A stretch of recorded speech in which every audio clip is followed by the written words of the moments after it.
अस्सलाम वालेकुम, मेरा नाम डॉक्टर महबूब कादिर है। आप मेरा यूट्यूब चैनल देख रहे हैं। आज मैं एक इम्पॉर्टेंट केस की तरफ आपकी तवज्जो मबज़ूल करना चाहता हूँ।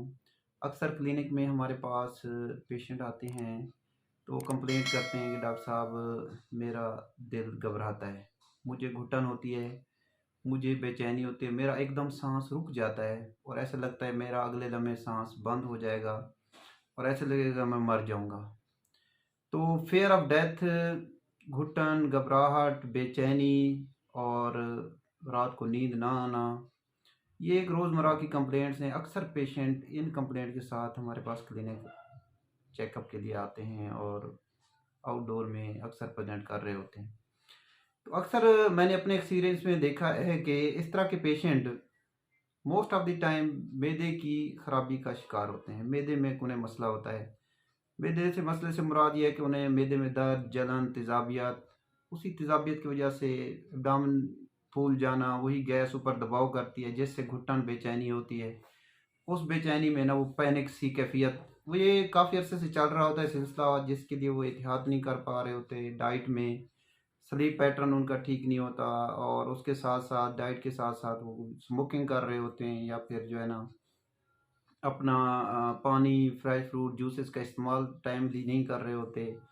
तो वो जब गैस, घुटन, घबराहट का मामला होता है तो पेशेंट इतने नौबत तक आते हैं कि अक्सर कहते हैं कि जी दरवाज़ा बंद हो, कमरा बंद हो तो हमें लगता है हमारा साँस घुट जाएगा।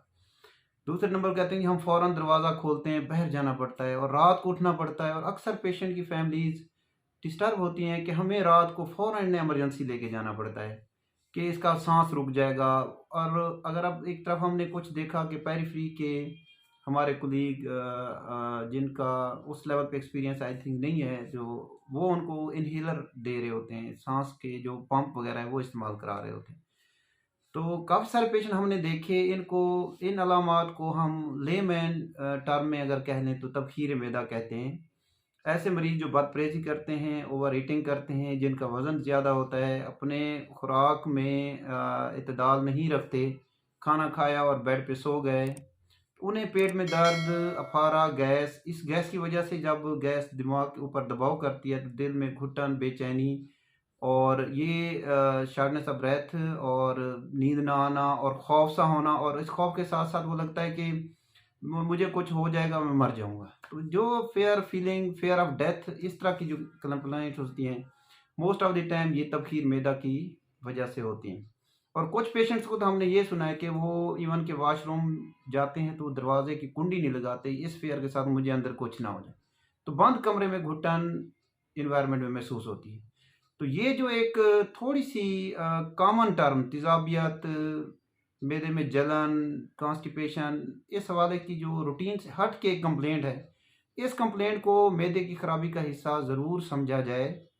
जबकि उनके दिल के लिहाज से ईसीजी वगैरह चीज़ें, ये बीपी, ब्लड प्रेशर चेक करके कॉमन चीज़ों को रूल आउट करने के बाद इस कंडीशन को बड़ा सीरियस लिया जाए। इसके लिए पेशेंट को काउंसलिंग की ज़रूरत होती है। उसको डाइट परहेज़ बता दें, स्लीप में पैटर्न बता दें और अपने खुराक के बारे में ज़रा उसे अच्छे तरीके से गाइड कर दें और ट्रीटमेंट प्लान दें उसे।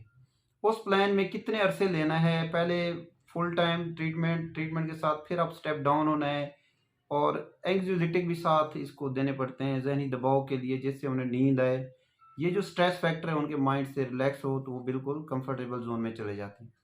तो जब तक हम उनकी काउंसलिंग ना करें, उनको परहेज़ ना बताएँ और इस मरीज़ को प्रॉपर एड्रेस ना करें, उसे टाइम ना दें, तो ये मरीज़ बेचारा मल्टीपल डॉक्टर्स के पास घूमता है और उनसे प्रिस्क्रिप्शन लेता है, जिससे उसका फ़ाइनेंशियल बर्डन भी बढ़ता है और उसकी सेहत 100% ठीक भी नहीं होती। तो मैं अपने एक्सपीरियंस में उन पेशेंट को, तबखीर मैदा के मरीज़ों को अपना गाइड करते हैं, उनको खुराक के हवाले से और उसके साथ-साथ दवाइयाँ, उनकी तरतीब, कितना अरसा लेना है, उसमें से स्लीप पैटर्न कैसा रखना चाहिए और खुराक कौन-सी इस्तेमाल करनी चाहिए, और उसके साथ-साथ उसकी अच्छी काउंसलिंग, उनकी फैमिली को बताना है कि ये ख़तरनाक मर्ज़ नहीं है। उसका प्रॉपर टेस्ट करवाएँ और टेस्ट करवाने के साथ-साथ उसमें देखा जाए कि जिगर के ऊपर चर्बी तो नहीं है, और मैदे के ऊपर वर्म करने के असरात, कोई दर्द की दवाइयाँ तो नहीं ले रहे, कोई एक एच प्लोरी जरासीम होता है वो वर्म तो नहीं कर रहा, और उसके साथ-साथ इन कॉज़ेटिव चीज़ों को रूल आउट करके वेट बहुत ज़्यादा तो नहीं है, तो एहतियाती तदबीर बता के अच्छा ट्रीटमेंट प्लान करके उनको काउंसल करके भेजा जाता है, जिससे बहुत सूटेबल रिज़ल्ट्स मिलते हैं, पेशेंट का सैटिस्फैक्शन लेवल बढ़ता है। जो इन्हें खौफ़ होता है, फ़ियर होता है, जिससे उसकी पूरी फैमिली मुतासिर हो रही होती है, वो इस कह लें कि उनके लिहाज से ये बहुत मूज़ी मर्ज़ होती है, तो उससे वो निजात पाते हैं। और इसमें सबसे इम्पोर्टेंट अहम फैक्टर कॉन्स्टिपेशन का है, कब्ज़ का है। तो जब तक हम उनको फाइबर डाइट प्लान नहीं देते, प्रॉपर ट्रीटमेंट प्लान नहीं देते, उस वक़्त तक ये मरीज़ ठीक नहीं होते। तो एक तो उनको काउंसलिंग की ज़रूरत बहुत ज़्यादा है, और डाइट प्लान का बताना, इन लिहाज से वो मरीज़ बहुत आसानी से ठीक हो सकते हैं, इन दवाइयों को मुस्तकिल खाने से भी बच सकते हैं। बेहद शुक्रिया।